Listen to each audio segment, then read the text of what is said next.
Hello friends, good morning. आप सभी को मेरे चैनल में बहुत बहुत स्वागत है। तो ये जन्माष्टमी का दिन है और मैं नहा धोकर लड्डू गोपाल के लिए भोग लगाने के लिए प्रसाद बना रही हूँ। तो अभी मैं मॉर्निंग का समय है और हलवा ही सोची बना देती हूँ और उनको नहा धोकर स्नान आदि करा के मैं पार्लर चली जाती हूँ।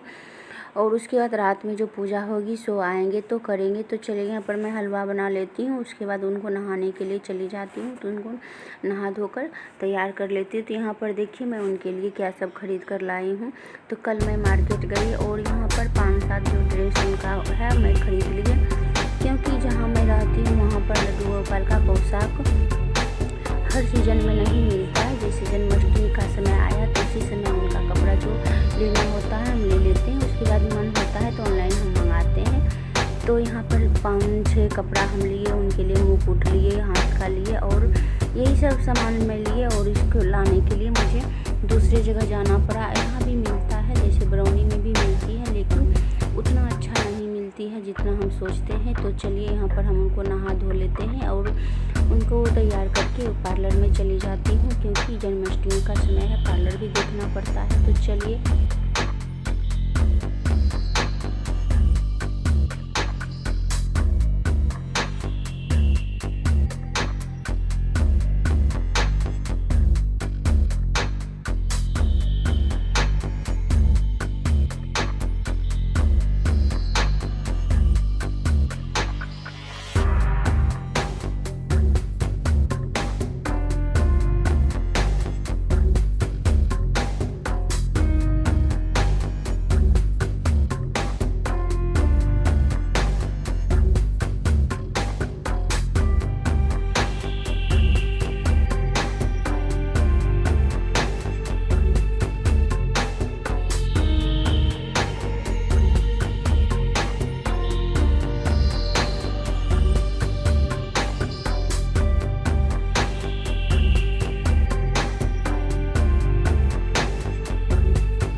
तो फ्रेंड्स यहाँ पर देखिए मैं उनको स्नान आदि करा दिए हैं और जो उनको होता है चंदन वगैरह ये सारा चीज़ हम लगाकर उनको उनके स्थान पर बैठा देते हैं। और उसके बाद मुझे पार्लर जाना होता है। मैं पूरा रेडी हूँ और खाना वगैरह आज तो व्रत है तो नहीं कुछ खाना है। तो यहाँ पर इतना सारा कपड़ा लाए हैं। एक को मैं जैसे इनका छठी होगा तो उस दिन पहनाएंगे, बाकी को रख देंगे। जैसे बहुत पर्व ऐसे आते हैं जिसमें हम नया नया पोशाक इनको पहनाते हैं। कभी मैं खुद से सिल भी लेती हूँ, अपने मतलब जैसे सिलाई सेंटर खोली हूँ, सिल भी लेती हूँ, कभी ऑनलाइन मंगा लेती हूँ। और कभी जैसे अभी रखे हुए हैं।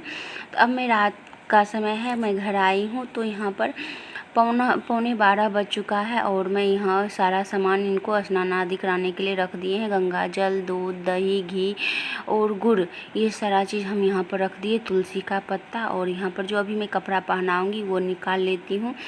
तो मैं बहुत कुछ सोची थी, बहुत अच्छा से रात का जैसे होता है पूजा पाठ करेंगे, लेकिन कुछ मतलब प्रॉब्लम आ चुका है तो कुछ ऐसे काम करने का भी मन नहीं कर रहा है। मैं खुद भी तैयार नहीं हुई हूँ। जैसे पिछले साल मैं इनका जन्मदिन मनाई थी तो बहुत अच्छी तरह से जितना मुझे समझ में आया था मैं किए थे। तो इस साल भी मैं सोची थी बहुत अच्छी तरीक़ा से करेंगे, तो नहीं कुछ कर पाए। बस इनका जो पूजा पाठ होता है वो मैं कर दिया और बाकी जैसे खुद को तैयार होना, घर में मतलब ये होना चाहिए जो आज लड्डू गोपाल का जन्मदिन है, तो इस तरह से कुछ नहीं कर पाए। और बच्चे को जैसे हम पिछले साल बनाए थे उनको भी थोड़ा सा वो भी खुश थे, तो इस बार कुछ नहीं कर पाए। यहाँ पर सिंपल तरीक़ा से जैसे इनका पूजा पाठ होता है मैं कर ली। और भोग के लिए सिर्फ मैं अभी हलवा ही बनाई हूँ और फल फूल जो मार्केट से मैं ले आई हूँ बस थोड़ा बहुत वही किए हैं, क्योंकि बहुत ज़्यादा परेशान हो चुकी थी। तो चलिए जो कुछ भी होता है इन्हीं के हाथ में होता है, ये जो चाहेंगे वही होगा। तो यहाँ पर मैं इनको जो हमको बुझने आता है, समझ में जो आता है तो वही किए। यहाँ पर जो फल होता है खीरा, सेब, अनार और हलवा, और यहाँ पर जैसे प्रसाद बनता है दूध केले का प्रसाद वो बनाए हैं। अब मैं इनको स्नान आदि करा देती हूँ, उसके बाद कपड़ा पहना कर पूजा वगैरह कर लेती हूँ, क्योंकि अब 12 बज चुकी है।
तो फ्रेंड्स यहाँ पर देखिए उनको मैं स्नान करा दी है। अब कपड़ा पहनाकर जो उनका होता है हाथ में, पैर में, कान में और ये सब करना, तो बहुत अच्छा लगता है फ्रेंड्स, बहुत अच्छा लगता है। इनको मैं जब से रखी हूँ, अपने घर में लाई हूँ, तो इनको हम भगवान के रूप में नहीं मतलब पूजते हैं, अपने जैसे बच्चे के रूप में हम रखे हैं। और किसी भी स्थिति में इनका पूजा वगैरह करती हूँ। तो यहाँ पर देखिए कितना प्यारा लग रहे हैं। तो इनको जैसे मॉर्निंग में जगाना और रात में सुलाना, ये सब जब तक खुद से नहीं करती हूँ, मन में थोड़ा सा ये अजीब लगता है। और मैं बस ये थोड़ा सा अफसोस है आज मैं कुछ ज़्यादा नहीं कर पाई। ये भी इनको पता है, जो कुछ मजबूरी होती है, कभी ऐसी हो जाती है जो कि कुछ करने का मन नहीं है, सब इन्हीं के ऊपर है। तो यहाँ पर जिस तरह से पूजा पाठ करना चाहिए, जैसे मुझे समझ में आता है मैं कर रही हूँ, वैसे तो ये नहीं बताऊँगी जो मुझे सब चीज़ आता है पूजा वगैरह। बस मुझे सिंपल तरीक़ा से पूजा मैं डेली रोज़ जो जैसे मैं करती हूँ वैसे कर रही हूँ पूजा। तो यहाँ पर मैं जो इनके लिए लाई, बहुत कुछ सोची थी लेकिन कुछ नहीं कर पाई। तो यहाँ पर जैसे सवेरे मैं खीरा को इनके आगे रख के उसमें अक्षत, सिंदूर मतलब फूल प्रसाद ये सब करके रख दिए थे स्नान आदि करा के। और रात में अभी मैं जो केले का प्रसाद होता है, फल, सूखा फल और हलवा का भोग, यही सब किया। और खाना में घर में भी कुछ नहीं बनाई क्योंकि तो फ्रेंड्स घर में जैसे हस्बैंड, बच्चे सभी का तबीयत ख़राब है, इसलिए कुछ नहीं कर पाए और मेरा भी तबीयत ख़राब ही है। तो बस पूजा वगैरह कर लिए, उसके बाद सो गई। मैं भी कुछ नहीं खाई और इसी तरह सभी कोई सो गए, प्रसाद भी कोई नहीं लिए। तो इसी कारण, यही कारण था जो हम कुछ नहीं आज कर पाई और मैं भी पूजा वगैरह करके ऐसे ही सो गई थी। तो चलिए हम पूजा कर लेते हैं, आरती वगैरह कर लेते हैं, फिर मिलती हूँ आप लोग से। आप लोग को थोड़ी सी भी मेरी आज की ब्लॉग पसंद आए तो ज़रूर लाइक करें, चैनल को सब्सक्राइब करें, वीडियो आगे तक शेयर करें। और मेरा ब्लॉग डेली नहीं जा रहा है, मतलब इच्छा ही नहीं कर रहा है बनाने के। ये तो लगता है जो मैं बहुत मेहनत करके यूट्यूब पर सक्सेस हो जाऊं, क्योंकि जब चैनल बना रखी हूँ तो यहाँ पर काम करने का मन करता है, लेकिन पता नहीं कुछ कभी कभी कुछ ऐसा लगता है कि छोड़ देते हैं, नहीं कर पाती हूँ ब्लॉग नहीं बना। और ब्लॉग बना भी रहता है तो उसे मैं एडिट करके अपलोड नहीं कर पाती हूँ। जैसे अभी देखिए ये जन्मदिन का ही, जैसे जिस दिन जन्मदिन था उसी दिन मैं ये ब्लॉग बनाई और आज मैं बैठी बैठी एडिट कर रही हूँ, अपलोड कर रही हूँ। तो आप लोग समझ सकते हैं तबीयत सही नहीं, घर में जैसे बच्चे बीमार रहते हैं और तो उस समय कुछ करने का मन नहीं करता है। तो चलिए मैं, आप लोग देख सकते हैं मैं कुछ भी नहीं किए, जैसे मैं घर में रहती हूँ बस उसी तरह से इनका सिर्फ पूजा वगैरह कर लिए हैं और आरती करके बस हो गया। आज का पूजा मैं समाप्त कर देती हूँ। तो चलिए आप लोग को थोड़ी सी भी मेरी आज की ब्लॉग पसंद आए तो लाइक ज़रूर करें, चैनल को सब्सक्राइब करें, वीडियो आगे तक शेयर करें। और मैं आप लोग से थोड़ी सी रिक्वेस्ट करती हूँ, मेरे चैनल को सपोर्ट करें, जिससे कि अगर आप लोग सपोर्ट करेंगे तो मन में इच्छा जगेगी जो मैं डेली ब्लॉग बनाऊँ। तो चलिए इसी के साथ मैं करती हूँ आप लोग को बाय बाय, मिलती हूँ एक नए ब्लॉग के साथ, तब तक करती हूँ गुड नाइट।